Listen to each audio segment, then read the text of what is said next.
right, welcome back. This is our fourth of the 2025 Advent podcasts, and we're featuring the whole ministry staff. So this is Jon,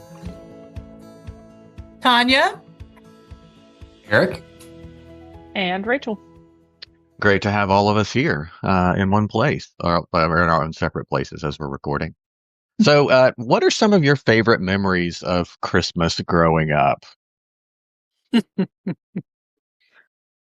I'll start. Yeah. One of my favorite memories, and it's really very simple. It happened each year where when we would go to sleep on Christmas Eve and the tree was beautiful and the lights were out and we had done all of our little reindeer and Santa rituals and we had been into the Christmas Eve service and we just got to go to sleep.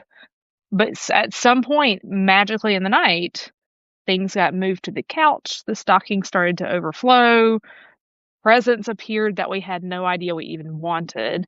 And maybe when I was very little, we would just run out and yay, presents. When we got a little bit older, maybe 8 or 9, I would tiptoe out to make sure that everything had been put in place, make sure that the events had happened like they had in every year before, tiptoe back, wake up my sister very quietly, and we would let my parents sleep in for an extra 30 minutes or so, and we would just stare from a distance at we wouldn't go in and look at everything, but we would just that is a watch lot of self-control. until they woke up, and our reward was usually chocolate chip pancakes with peppermint in them, and got to open the presents and play with everything. But that happened every year until at least high school, if not beyond. Every year I think we were at home, and it was that fun little inside joke that we knew it was in there. We knew the presents were right there, but we were just gonna hold on together and wait. It was probably the nicest we ever were to each other throughout the year.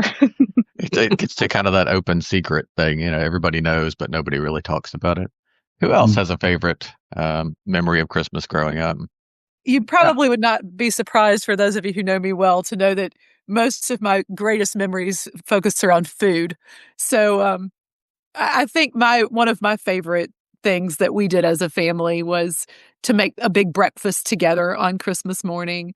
And it was special because it was all similar every time. We always had grits and eggs and bacon and all the things. But we worked together on it as a family. And there was always the family game. We always got one game for Christmas that we shared. And so we would make breakfast and then we would play the game. And we continued that tradition and have continued that tradition with our family, with the Parks family, except for the one year that I took Jon home for Christmas for the very first year. And I had been telling him all about this great tradition that I loved so much. And that was the year that my mom had been reading something about changing traditions up.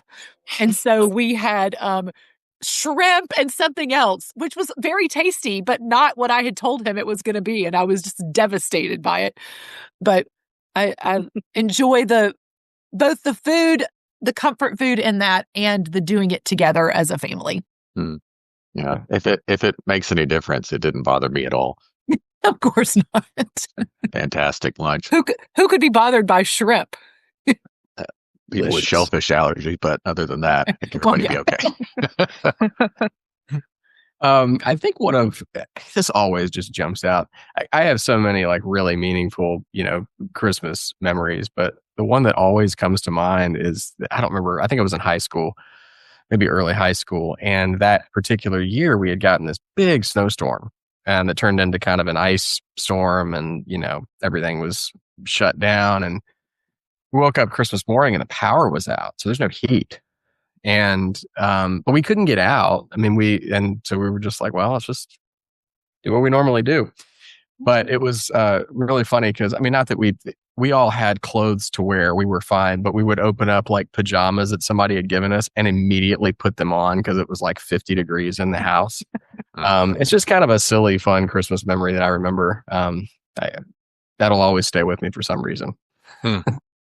It's odd what sticks in our memories the strongest because it's not the kind of things that you would expect if you were to make something up. Yeah. And it's usually not the most blissful. Yeah.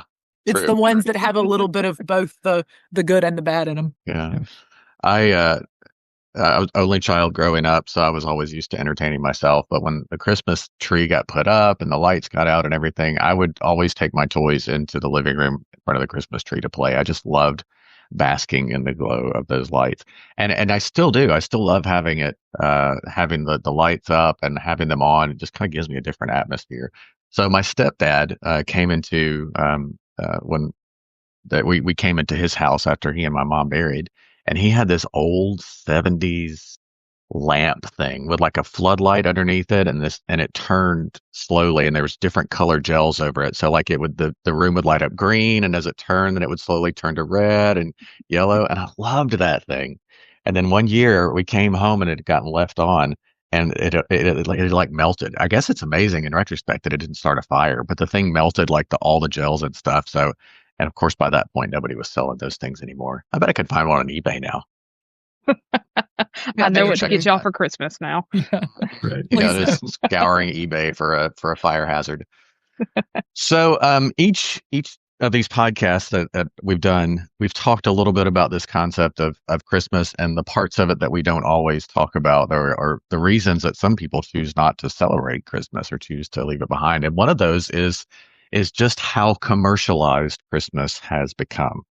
And I don't know that it needs that much explanation. I was looking at articles and things about when all that started. And if you care, it was back in the 1840s when they were, Macy's and some of these big retailers started setting up window decorations for Christmas and having a Santa Claus inside. Santa wasn't even a huge thing until, the mid 1800s.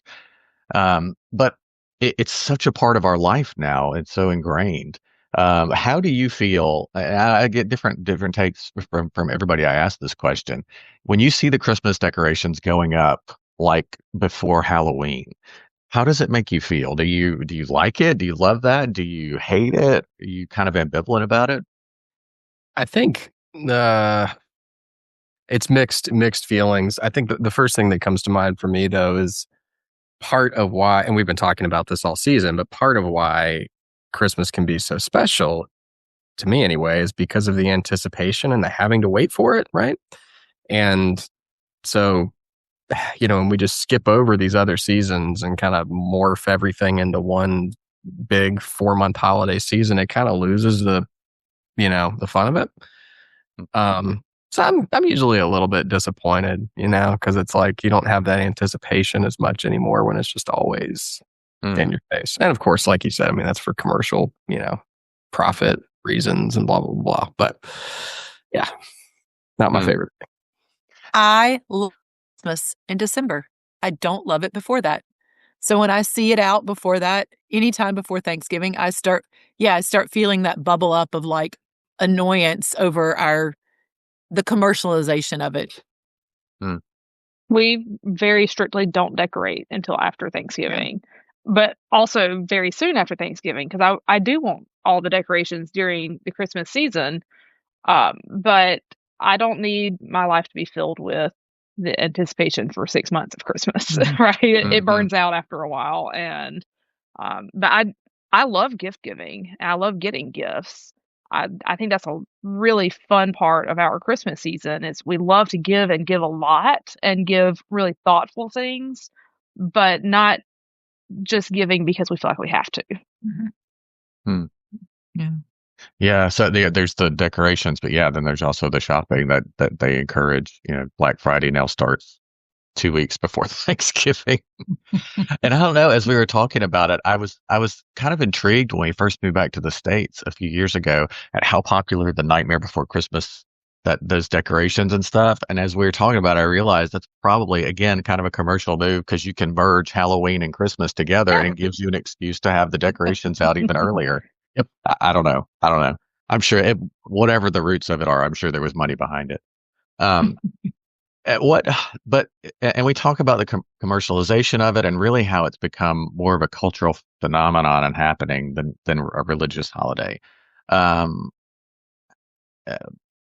still trying to figure out how I feel about that because in some ways I feel like it is a part of our religious tradition and something for us to celebrate. But at the same time, I look at the good things that happen this time of year. We talked about that a little on the last podcast, this concept of generosity and giving gifts, of making peace, at least trying to put up with relatives that we don't otherwise get along with for a few hours. It's just the good things that come about because of the Christmas celebration that our culture might not have otherwise. What are your thoughts on that, about what the phenomenon that Christmas has become? I think there's so many aspects where I can, not just Christmas, but in general, where I don't like to be told how to feel and how I should be responding to a situation. Not the same as checking myself, right? But when I feel like something's being pulled out, being manufactured to feel or to be or act a certain way, I tend to push back against that. And so some Christmas traditions, or the we've got to feel like this. We have to have these emotions. We need to make sure that we're putting it all in a box so that we can get through this and push for this, and that's exhausting, and I don't like doing that. And so in my mid 30s now, there's some traditions I'm putting down that I don't, that are not tied into my faith so significantly that Christmas, it can't be celebrated. Um, Being more present and authentic and all of those wonderful things, but only to the point that it still is shaping my Christmas season Mm, with my faith. mm, that's good. And this wasn't really your question, but it does also make me think, what Rachel said makes me think about the grief that comes with some of these big holidays too.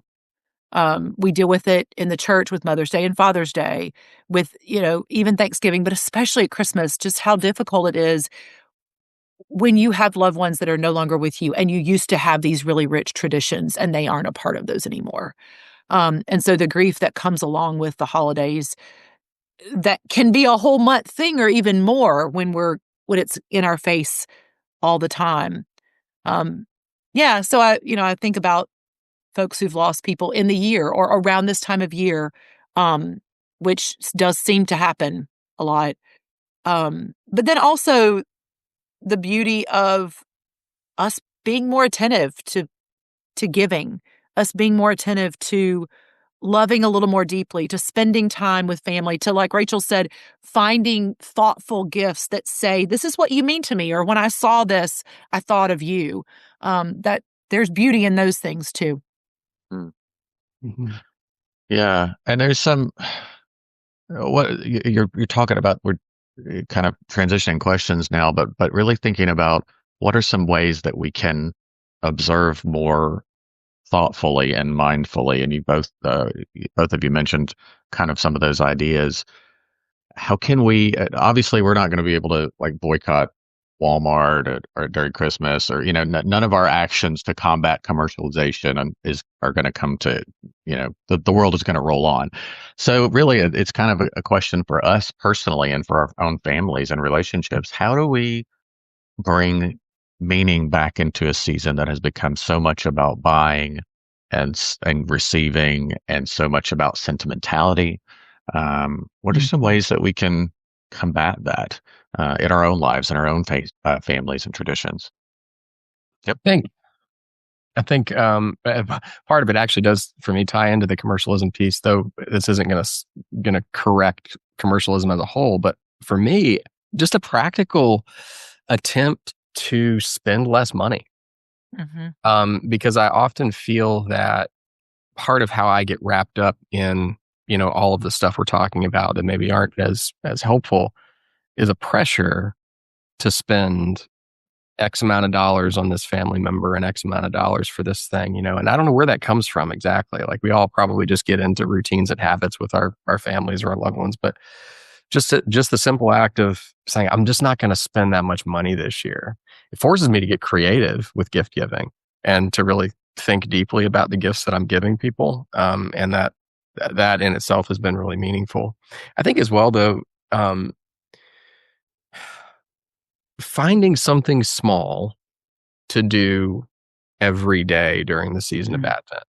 Hmm. Like, I also put pressure on myself to do it really great and to be, fully immersed in all of the meaning and And that can be a lot too. And so just taking like a small thing that, okay, I'm just going to read this Advent devotional reading every day. It's going to take me a minute and a half, but I can do that.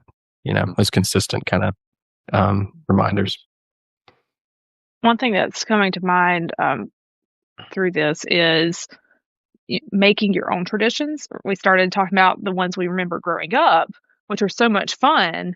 We don't have children, but Christmas doesn't.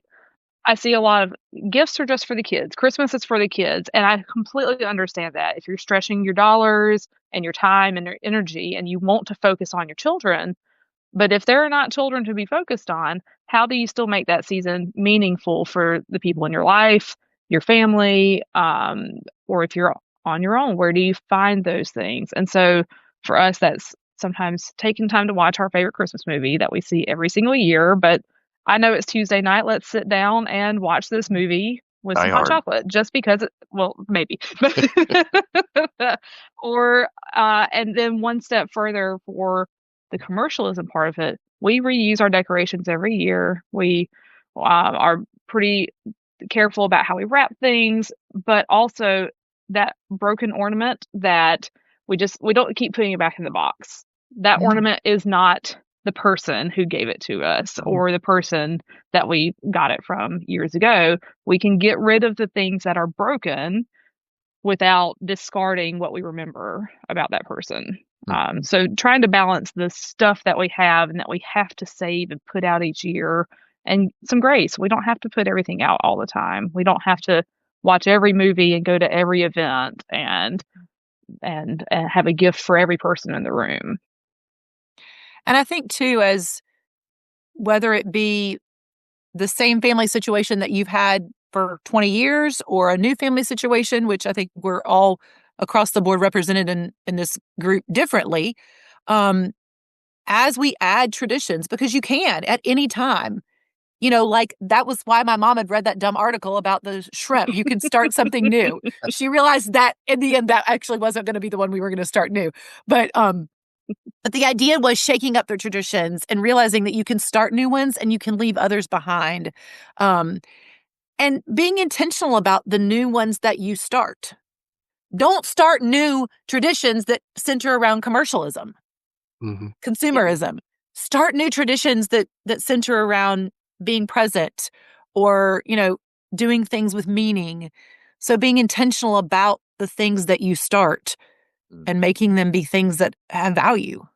It's good. Transitioning a little bit as we've come through this Advent season, our focus has been on the unexpected ways that God shows up in this story of Jesus' birth and the announcement of John's birth and Jesus' birth and the birth itself and all the stuff that happened around it.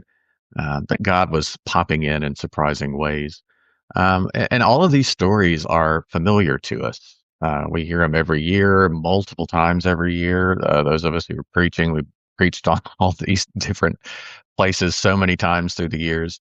I'm wondering if something has jumped out to you new and different this year, if God has kind of surprised you as you've reread a familiar story. I'm thinking particularly in the last podcast when we were talking about Joseph, just imagining how Joseph's community would have reacted to what he was doing. And did the question even came up, like, would Joseph even have told people, like, so I'm taking Mary in, but let me tell you why I had this dream and God said this? Or would he just been like, this is, what kind of atmosphere it created? And it kind of highlights to me Joseph's courage in making a courageous, loving decision. Wondering if any of you have had a new encounter with a familiar story this season.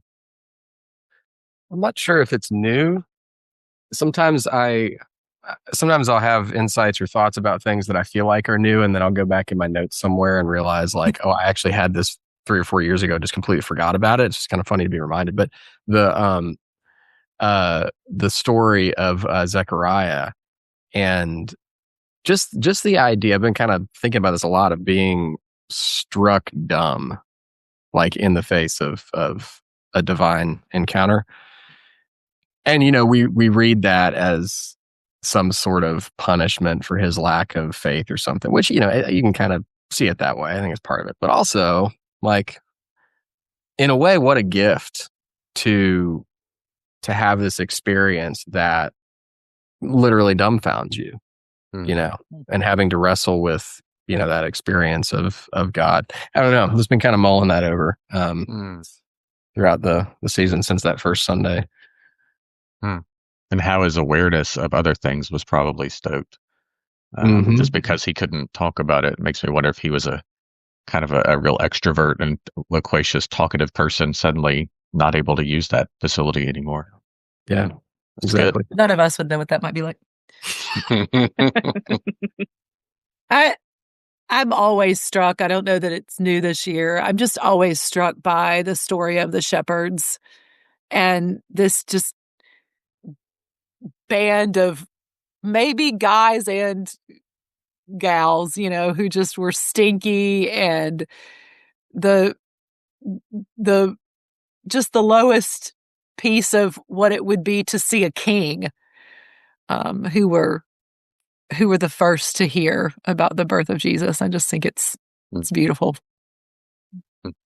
I've been again, I don't think it's new. Like Tanya said, I think each year there's a little bit of this for Mary and Joseph, where their life has just been completely, whatever plans you had, whatever you thought you were going to do is different and maybe gone entirely. Your life has completely changed, and the grief and the anger that I'm sure came with that, because it's just so confusing and overwhelming. And we have, I think, the privilege of knowing the next pieces of the story, that there was good and joy and all of these things that they had waited for so long. But when it's impacting you, just because it's good for all doesn't mean you don't have a lot of other emotions attached to it. It's good. Really good. Well, thank you all for taking the time today and for the time that we've had over the last few weeks to do this. And just want to remind our felt UBC family and other who might be listening to this to use this Christmas Eve and Christmas Day as you're having dinner around the table and celebrating together, to use it as an opportunity to have a conversation, to go back to either, the reason that we're celebrating and who Jesus is and why it's important that we're celebrating him, to asking the simple question we've been asking ourselves over this season: where has God shown up for you this year? Where has God surprised you? And using the time together to share that, and to create maybe a new meaningful tradition through discussion at a time when we get so caught up in sentimentality and giving and getting. So thank you all again, and Merry Christmas, everyone. Merry Christmas. Merry Christmas.